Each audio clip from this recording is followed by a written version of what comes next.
Bashkim, përshëndetje, ka filluar votimi në kohë. Përshëndetje studio, atëherë votimi ka filluar në kohë, në orën 7 të mëngjesit janë hapur që të gjitha vend votimet dhe nuk ka pasur asnjë pengesë, përveç si zakonisht në mëngjes nëse është harruar në një kablo vazhdues ose diçka e ngjashme, gjë kjo që është eliminuar menjëherë nga ana e Komisionit Zgjedhor Komunal. Do të votojnë dhe sot, domethënë, një numër i përgjithshëm prej 87.878 votues në gjithsej 117 vend votime. Ndërkohë që për dallim nga era e kaluar, kur tetovarët u deshtë që të votojnë për 6 kandidat për kryetar dhe 10 lista, kësaj radhe nuk kanë listë për këshilltar,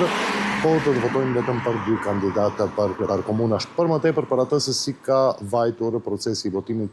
për këtë një orë, me një dalje të vogël, me thënë gati minimale. Unë këtu afër me kam edhe sekretarin e Komisionit Zgjedhor Komunal, zoti Dautin, të cilin do doja që fillimisht ta pyes për ditën e djeshme të votimit, kur edhe votuan të Sëmurët dhe të Burgosurit. Nazmi, çfarë thon numrat dje, sa kemi pas njerëz që kanë votuar nga të Sëmurët dhe të Burgosurit dhe si nisi kjo ditë sot? Po, e dim që në bazë të kodit zgjedhor, një ditë para ditës mbajtjes së zgjedhjeve votojnë personat e smurt, pa aftë, pa fuqishëm, si dhe ata personat cilët janë me vuajtje të dënimit me burg, ku në burgun e Tetovës gjithsej kishim 37 votues, nga të cilët votuan 34 votues, ndërsa 3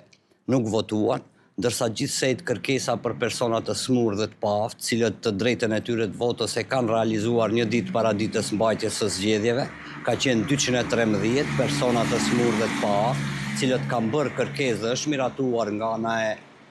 Komisionit Komunal të Zgjedhjeve të Tetovës dhe gjithashtu gjitha ata vend votimet cilët kanë pasur të paraqitur personat të smur, të paaft, pa fuqishëm, kanë shkuar në përshpite votuesve dhe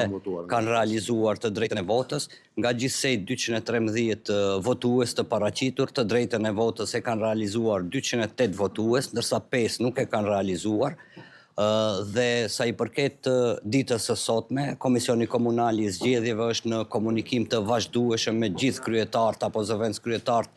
e 117 këshillave dhe zgjedhor, dhe si pas dhënave që kemi marrë deri më tani, të gjitha vendvotimet kanë filluar procesin zgjedhor, nuk ka pasur të paraqitur ndonjë problem, qoftë edhe teknik, gjitha kushtet dhe mbarvajtja e procesit është siguruar nga ana e Komisionit Komunal Zgjedhor të Tetovës dhe mendojmë që shpresojmë që edhe deri në fund të ditës ky proces të vazhdoj kështu edhe si ka filluar dhe të përfundoj pa asnjë problem eventual që mund të shfaqet brenda ditës. Faleminderit, Nazmi. Faleminderit dhe juve. Ndërkohë që ne do të kemi me informacione të tjera në edicionin e radhës, në edicionin e orës 10, deri në edicionin e orës 10 ne do të jemi në terren për të ndjekur votimet këtu në qytetin e Tetovës, ndërsa ju ftoj të gjithëve që për më tepër informacione të ndiqni alsat.mk, ku edhe në çdo moment kemi refresh të kësaj faqe me informacione të reja. Studio